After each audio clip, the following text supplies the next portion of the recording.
News मध्ये आपलं हार्दिक स्वागत। आजच्या ठळक घडामोडी। रायगडमधून अनंत गीते तर सिंधुदुर्गातून विनायक राऊत यांना शिवसेनेची उमेदवारी। सुनील तटकरेंना जीवे मारण्याची धमकी। विजेच्या धक्क्याने विद्यार्थ्याचा मृत्यू। आंबेरे खुर्द शाळेतील घटना। ज्येष्ठ साहित्यिक डॉक्टर यशवंत पाठक यांचं निधन आणि रंगपंचमीच्या साहित्याने बाजारपेठ सजली। सविस्तर वृत्त। शालेय सांस्कृतिक कार्यक्रमासाठी स्टेजची उभारणी सुरू असताना विजेचा धक्का बसून 13 वर्षीय विद्यार्थ्याचा मृत्यू झाल्याची दुर्दैवी घटना शुक्रवारी घडली। यात आणखी एक विद्यार्थी गंभीर जखमी झालाय। आंबेरे खुर्द जिल्हा परिषद शाळेत स्टेजसाठी लोखंडी पाईप लावताना त्याचा वीज वाहिनीला स्पर्श होऊन ही दुर्घटना घडली। प्रणव वासुदेव भुवड असं मृत विद्यार्थ्याचं नाव आहे। या घटनेत सुजल प्रकाश गमरे हा विद्यार्थी गंभीर जखमी असून त्याच्यावर जिल्हा रुग्णालयात उपचार सुरू आहेत। ऐन शिमगा उत्सवात घडलेल्या या घटनेने सर्वत्र खळबळ उडाली। राजापूर तालुक्यातील कणेरी गावात जुगार अड्ड्यावर छापा टाकून 5 जणांना अटक करण्यात आली आहे। राजापूर पोलिसांनी गुरुवारी रात्री ही कारवाई केली। या धाडी 2920 रुपयांची रोकड जप्त करण्यात आली।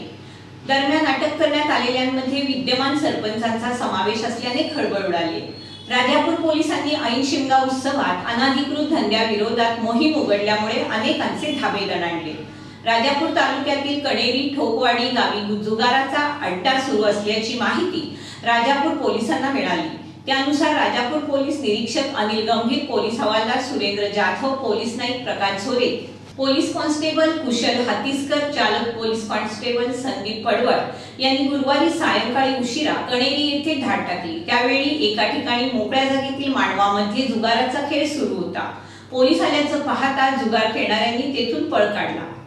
मात्र पोलिसांनी 5 जणांना तात्काळ ताब्यात घेतलं। संत साहित्याचे अभ्यासक, साहित्य प्राध्यापक डॉक्टर यशवंत पाठक यांचं हृदयविकाराच्या झटक्याने निधन झालं। ते 73 वर्षाचे होते। त्यांच्या मागे पत्नी ज्योत्स्ना, विवाहित कन्या, नातवंडे असा परिवार आहे। डॉक्टर पाठक हे कवी किशोर पाठक यांचे ज्येष्ठ बंधू। मनमाड येथील महात्मा फुले महाविद्यालयातून विभाग प्रमुख म्हणून निवृत्त झाल्यानंतर सुमारे 9 वर्ष डॉक्टर पाठक यांनी सावित्रीबाई फुले पुणे विद्यापीठाच्या ज्ञानेश्वर अध्ययनाचं काम पूर्ण केलं। डॉक्टर पाठक यांची 3 पुस्तकं प्रकाशित आहेत। महाराष्ट्रात 2019च्या लोकसभा सार्वत्रिक निवडणुकीची आचारसंहिता सुरू असून या काळात प्रिंटर्सनी विविध राजकीय पक्षांच्या प्रचार साहित्य तसेच इतर छपाईबाबत विशेष काळजी घेऊन 2019च्या आदर्श आचारसंहितेचं पालन करायचं आहे। आचारसंहितेचं उल्लंघन करणाऱ्या प्रिंटर्सना कायद्यानुसार 6 महिन्याची शिक्षा होऊ शकते असा इशारा निवडणूक निर्णय अधिकाऱ्यांनी दिलाय। 1951च्या लोकप्रतिनिधित्व कायद्यातील कलम 127 अ द्वारे निवडणूक पत्रकांच्या छपाईवर आणि प्रसिद्धीवर निर्बंध घालण्यात आले। याकडे सर्व राजकीय पक्ष, निवडणूक लढवणारे उमेदवार आणि मुद्रणालयाच्या चालक आणि मालकांचं लक्ष वेधण्यात आलंय। वरील कलमाच्या कोणत्याही उपनियमांचं उल्लंघन करणाऱ्यांना 6 महिन्यापर्यंत कारावास किंवा 2000 रुपयापर्यंत दंडाची अथवा या दोन्ही शिक्षा होऊ शकतात। याची संबंधितांनी नोंद घ्यावी असं आवाहन निवडणूक निर्णय अधिकाऱ्यांनी केलंय। राष्ट्रवादी काँग्रेस पक्षाचे राष्ट्रीय सरचिटणीस, माजी अर्थमंत्री तसेच रायगड लोकसभा मतदारसंघाचे उमेदवार सुनील तटकरे यांना जीवे मारण्याची धमकी आली। म्हसळा येथील पक्ष कार्यालयात या धमकीचं पत्र पोस्टानं आलंय। ही धमकी पूर्व वैमनस्यातून देण्यात आली असल्याचा प्राथमिक अंदाज वर्तवण्यात येतोय। तटकरे यांना जीवे मारण्याची धमकी आल्याने खळबळ उडाली। पक्षाचे अल्पसंख्याक विभाग जिल्हाध्यक्ष नाझीम हसवारे यांनी या धमकी संदर्भात म्हसळा पोलीस ठाण्यात तक्रार केली। बाळासाहेब भाऊसाहेब सातपुते, मुक्काम पोस्ट वडगाव तांदळी, जिल्हा अहमदनगर या गुन्हेगारी प्रवृत्तीच्या व्यक्तीची मदत घेऊन तटकरे यांना मारण्याचा कट रचला जात असल्याचं या धमकी पत्रात नमूद करण्यात आलंय। या पत्रामुळे तटकरे यांच्या कार्यकर्त्यांमध्ये संताप उसळलाय। आमच्या साहेबांच्या नखालाही धक्का लागू देणार नाही अशी भावना त्यांनी व्यक्त केली। दरम्यान या पत्रातील व्यक्ती शोधून लवकरात लवकर त्याच्यावर कारवाई करावी अशी मागणी पोलिसांना दिलेल्या पत्रात करण्यात आली। शिवसेनेच्या 21 उमेदवारांची यादी जाहीर झाली असून रायगड लोकसभा मतदारसंघातून अनंत गीते यांना तर सिंधुदुर्गातून विनायक राऊत यांना उमेदवारी देण्यात आली। परभणी आणि हिंगोली येथील उमेदवारांमध्ये बदल करण्यात आले आहेत।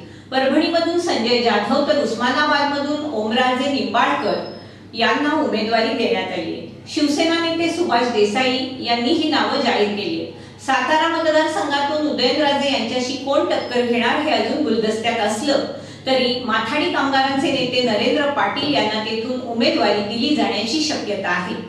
शिमगा उत्सवादरम्यान खास आकर्षण असलेल्या रंगपंचमीसाठी बाजारपेठ सजली असून रंग आणि पिचकाऱ्या खरेदी करण्यासाठी बच्चे मंडळी गर्दी करू लागली आहे। शिमगा उत्सवामध्ये बच्चे मंडळीला खास आकर्षण असतं ते रंगपंचमीचं। या दिवशी रंगांची उधळण करत एकमेकांना रंग लावताना मिळणारा आनंद फार मोठा असतो। बुरा ना मानो आज होली आहे असं सांगत प्रत्येक जण एक दुसऱ्यावर रंगाची उधळण करतो। रंगपंचमीसाठी लागणारे साहित्य बाजारपेठेत उपलब्ध झालंय। यामध्ये पर्यावरणपूरक रंग, विविध आकारातील पिचकाऱ्यांचा समावेश आहे। रंग आणि पिचकाऱ्या खरेदी करण्यासाठी बाजारपेठेत गर्दी होऊ लागली। यावर्षी सोमवारी रंगपंचमी साजरी करण्यात येणार आहे, त्या दृष्टीने बच्चे मंडळी तयारीला लागले। खेड तालुक्यातील सुकिवली देऊळवाडी येथून 20 वर्षीय तरुणी बेपत्ता झाल्याची तक्रार खेड पोलिसात दाखल झाली। सस्मिता श्रीधर सकपाळ असं बेपत्ता झालेल्या युवतीचं नाव असून खेड पोलीस तिचा शोध घेत आहेत। 16 मार्च रोजी दुपारी 1 वाजण्याच्या सुमारास शिंगरी येथील आजोळी जात असल्याचं सांगून ती घराबाहेर पडली, मात्र ती आजोळी गेली नाही आणि घरीही परतली नाही। त्यामुळे ती बेपत्ता झाल्याची तक्रार तिची आई सारिका सकपाळ यांनी खेड पोलिसात दाखल केली। रत्नागिरी सिंधुदुर्ग लोकसभा मतदारसंघातून काँग्रेसनं भंडारी समाजाचे नेते नवीनचंद्र बांदिवडेकर यांना लोकसभेची उमेदवारी जाहीर केली, मात्र त्यांचा सनातन संस्थेशी संबंध असल्याच्या कारणावरून त्यांची उमेदवारी धोक्यात आली। कार्यकर्त्यांच्या वाढत्या दबावामुळे उमेदवार बदलण्याचा विचार काँग्रेसमध्ये सुरू असल्याची माहिती सूत्रांनी दिली। काँग्रेस पक्ष हा सनातन सारख्या कट्टरतावादी विचारांच्या विरोधात आहे, त्यामुळे काँग्रेसचे लोकसभा उमेदवार बांदिवडेकर हे सनातनशी संबंधित असल्याची जी टीका समाज माध्यमातून होत आहे त्यात खरोखरच कितपत तथ्य आहे याबाबत चौकशी करून त्यांच्या उमेदवारीबाबत काँग्रेस पक्ष योग्य निर्णय घेईल असं प्रदेशाध्यक्ष खासदार अशोक चव्हाण यांनी स्पष्ट केलंय। कोकण हा शिवसेनेचा बालेकिल्ला आहे। शिवसेना प्रमुख बाळासाहेब ठाकरे आणि कोकणचं नातं राजकारणापलीकडचं आहे, त्यामुळे कोणी कितीही वल्गना केल्या तरी आगामी निवडणुकांमध्ये कोकणमध्ये शिवसेनेचाच भगवा फडकेल असा विश्वास शिवसेनेचे नेते आणि राज्याचे पर्यावरण मंत्री रामदासभाई कदम यांनी व्यक्त केला। मंडणगड तालुक्यात राष्ट्रवादी काँग्रेसकडे असलेल्या 4 ग्रामपंचायतीच्या सदस्यांनी आणि कार्यकर्त्यांनी शिवसेनेत जाहीर प्रवेश केला, त्यावेळी ते बोलत होते।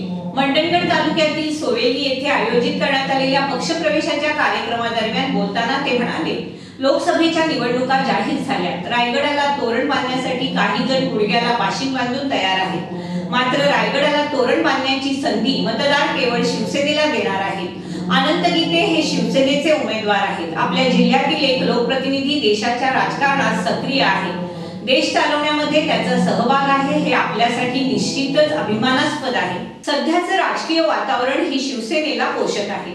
अनंत गीते यांना उमेदवारी जाहीर झाली त्याच दिवशी या ठिकाणी राष्ट्रवादीचे अनेक कार्यकर्ते शिवसेनेत जाहीर प्रवेश करत आहेत। ही गीते यांच्या विजयाची नांदी असल्याचं त्यांनी सांगितलं। या कार्यक्रमादरम्यान युवा सेना कोर कमिटी सदस्य योगेश कदम यांनीही उपस्थितांना मार्गदर्शन केलं।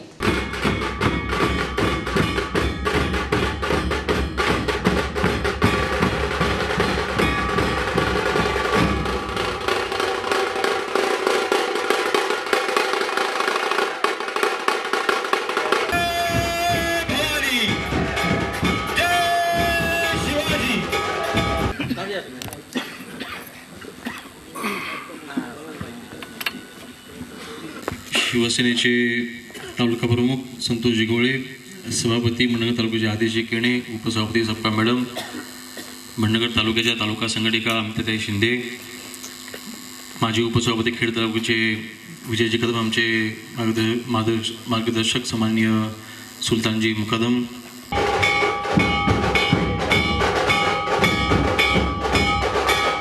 बांधवांनो, भगिनींनो, मातांनो, पत्रकार बंधू, खरं तर आजची वेळ ही भाषण देण्याची अजिबात नव्हती।